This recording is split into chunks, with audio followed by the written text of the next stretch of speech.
Prong collars are a great training tool, one of the best in my opinion, but they can seem menacing at first glance. And even for me, for those that don't know, I actually started dog training doing positive only. I was pure positive clicker training, positive reinforcement.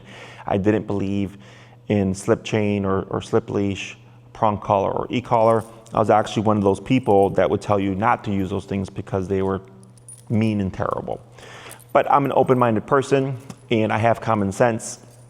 And I realized the ceiling for food-based only was very low. So that incentivized me to look out for more answers. And I started first with slip leash and slip chain. I was like, oh wow, this is so much better. And that opened me up to like, well, prong collar has to be around for a reason. So I educated myself. And you know, when we look at this and I ask clients, go, why do you think this looks the way it looks? Almost always they're gonna say, oh, it's meant to like stab the dog's neck, it's meant to hurt the dog. And I'll tell them, no, it's actually meant to mimic a dog bite. Okay, this is how this was designed. These are meant to mimic teeth. So once I explain that to people, they're like, oh, well, that makes a lot of sense. I'm like, right, because dogs are physical creatures, they nip and bite each other. So like mothers, you know, when they pick up their puppies, right, grab them by the back of the neck, move them when we need to move them, put them down. It doesn't hurt them.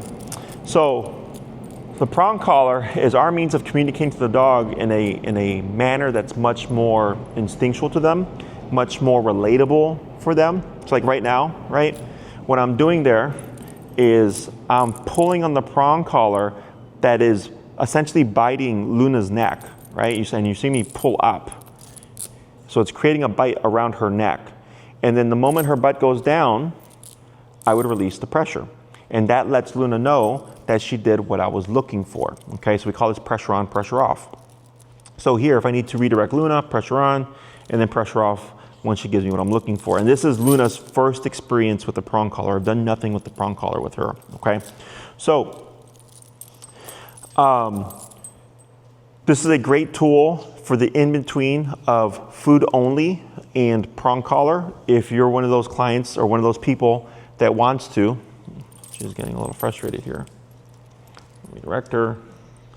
One of those clients that wants to go from food, introduction of pressure, which would be here with the prong collar, and then graduate to the remote collar. You're absolutely welcome to do that. You can also just jump straight into remote collar. As long as it's being done correctly, there's no issue with it. I've been doing it for 15 years. I've built my career on training dogs on e-collar. It's my go-to tool, whereas for most clients or for a lot of trainers, it's usually seen as a last resort, okay? So, just want to go into the background of prong collar, and you'd be surprised how many times I get clients that come with their dog on a prong collar, and that was even recommended by trainers in some cases. And they'll come and it'll be fitted poorly, it'll be fitted too loose, but then also I'll tell them like, oh, I'll ask them who recommended the prong collar. They go, oh, our trainer did. And I'll ask them, did they tell you why it looks the way it looks? And they go, no, they just gave us the prong collar and said to walk our dog with it. I'm like, all right, well, that's not good, because one, it's not fitted correctly, and if it's not fitted correctly, it's not gonna work correctly. You also have to be taught how to use it correctly. But then lastly, you know, they're coming in thinking like they're doing this horrendous thing to their dog when really they're just mimicking a dog bite when done correctly. Remember, folks, these are training tools. If you're not using the tools correctly, they're not gonna do anything, right? It's not like, I know there's things that you'll go out there and you'll see at the store that says, fixes pulling, stops pulling, right? Remember, folks, just because you go to a store and you see something that says stops pulling or fixes pulling, doesn't mean that's what it does.